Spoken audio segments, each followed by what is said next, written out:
Halo teman-teman semuanya, perkenalkan nama saya Naila Azahra. Saya dari Fakultas Kesehatan Masyarakat, Program Studi Ilmu Kesehatan Masyarakat, Universitas Sriwijaya.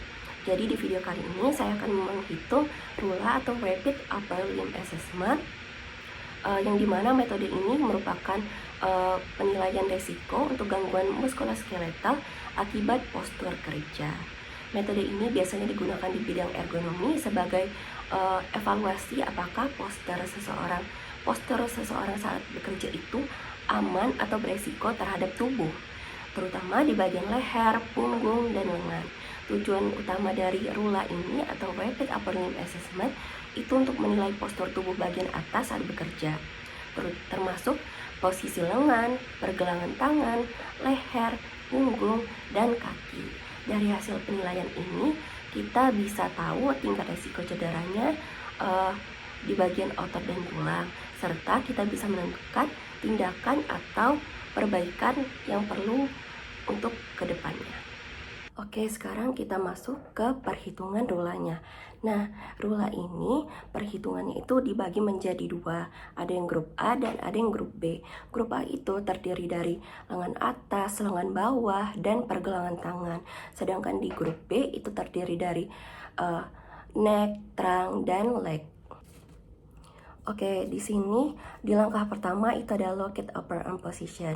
Nah, dari foto tersebut itu lengan atasnya itu tidak menunjukkan adanya pergerakan. Nah, sehingga kita dapatkan skornya itu +1. Tetapi sebelum itu kita harus melihat adjustnya dulu. Nah, di sini ada 3, if shoulder is raised, ada if upper arm is abducted, dan if arm is supported or person is leaning. Nah, menurut saya itu dari ketiga hal ini tidak ada yang perlu di-adjust dari foto tersebut, sehingga kita dapatkan hasil akhirnya itu di +1. Nah, kita lanjut ke step 2, di locate lower arm position. Nah, di locate lower arm position ini kita dapatkan sudutnya itu sebesar 38 derajat. Nah, sehingga sudut 38 derajat itu kita dapatkan skornya itu di +2. Lalu kita masukkan atau lihat dulu di bagian adjustnya. Nah, apakah jika salah satu lengannya itu bergerak melintasi garis tengah tubuh atau ke samping tubuh. Nah, dari foto tersebut itu tidak ada, sehingga lower arm score-nya itu ada 2. Nah, selanjutnya di langkah ketiga itu ada locate wrist position. Nah, di sini di foto ini kita lihat apakah posisi tangannya itu seperti apa. Nah, seperti yang di foto itu tangannya itu hanya tidak ada penekukan ke atas atau ke bawah. Nah, sehingga kita dapatkan skornya itu +1. Lalu kita lihat adjustnya. Apakah wrist is bent from midline. Nah, kita tambahkan +1, jadi sehingga skornya itu 2, karena lengannya itu terdapat pergeseran ke kanan saat menyapu, sehingga kita bisa menambahkan adjustnya sebanyak 1, sehingga hasil akhir dari wrist score itu ada 2. Nah, selanjutnya itu di langkah keempat ada wrist twist. Nah, if wrist is twisted in mid range.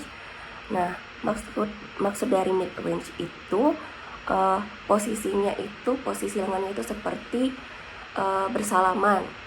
Nah, jika seperti itu kita tambahkan +1. Nah, atau yang kedua itu jika wristnya itu near end of range. Nah, itu kita tambahkan +2. Nah, dari foto tersebut itu lengannya itu seperti ini ya, menghadap seperti ini. Berarti kita dapatkan wrist twist score-nya itu sebanyak 1. Nah, selanjutnya ini di langkah kelima itu kita lihat ke tabel skor di tabel A. Kita masukkan semua skor-skor yang telah kita hitung tadi. Nah, dari upper arm itu kita dapatkan 1, di sini. Lalu lower armnya kita dapatkan 2, terus di wrist score-nya itu ada 2, terus twist-twistnya itu ada 1. Lalu kita tarik garis dan kita dapatkan titik tengahnya itu ada 2. Lalu kita lanjut ke step 6-nya, itu ada add muscle use score. Nah, ini jika pekerjaannya itu statis atau tidak. Misalnya pekerjaannya itu dilakukan lebih dari 10 menit. Nah, itu kita tambahkan plus 1. Atau misalnya pekerjaan itu repeat atau dilakukan berulang-ulang kali selama beberapa menit. Itu misalnya berkali-kalinya itu sebanyak 4 kali gitu. Nah, dari foto tersebut pekerjaan yang dilakukan itu lebih dari 10 menit, sehingga kita dapatkan skornya itu sebanyak 1. Nah, langkah selanjutnya itu di langkah ke-7 ada add force atau load score. Nah, jadi kita lihat dulu jika bebannya itu lebih dari 4,4 pounds dan juga ada jika bebannya itu 4,4 sampai 22 pounds. Ada juga jika bebannya itu 4,4 sampai 22 pounds dan juga ada lebih dari 22 pounds. Karena orang tersebut sedang menyapu, nah dari sapu lidi tersebut itu bebannya tidak terlalu berat, sehingga skor yang kita dapatkan itu adalah 0. Oke, setelah kita lakukan dari step 5 sampai step 7 tadi, itu skornya kita tambahkan semua, lalu kita dapatkan hasilnya itu 3. Lalu kita lihat ke tabel C dan kita masukkan hasil tadi itu 3. Kita masukkan di sini. Oke, sekarang kita masuk ke bagian B, itu ada neck, trunk, and leg analysis.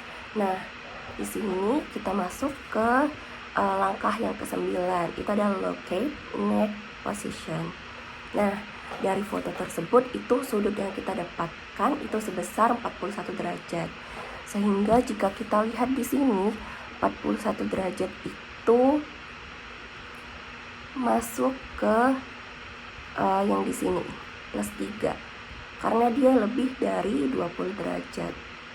Nah, lalu kita lihat ke adjustnya jika lehernya itu twisted atau jika lehernya itu berputar. Nah, tetapi di foto tersebut lehernya itu tidak berputar. Nah, lanjut, apakah lehernya itu side bending? Nah, tetapi orang tersebut lehernya tidak side bending, sehingga kita dapatkan skor akhirnya itu di 3.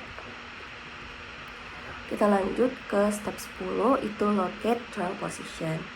Nah, di locate trunk position itu kita dapatkan perhitungan sudutnya itu di 43 derajat. Sehingga jika kita lihat di sini itu termasuk ke skornya itu plus 3. Kalau kita lihat ke adjustnya, apakah trungnya itu twisted, kita tambahkan plus 1. Apakah trungnya itu side bending, kita tambahkan plus 1. Nah, dari foto tersebut trungnya itu side bending ya, ke kanan sedikit, sehingga kita tambahkan skor tadi itu plus 3, kita tambahkan adjustnya itu 1, kita dapatkan hasil akhir dari trungnya itu 4. Kita lanjut ke step 11, di bagian kaki. Nah, dari kakinya itu kita lihat di fotonya apakah dia merasa nyaman. Jika dia merasa nyaman atau merasa tersupport, itu kita tambahkan adjustnya plus 1. Jika tidak, itu 2.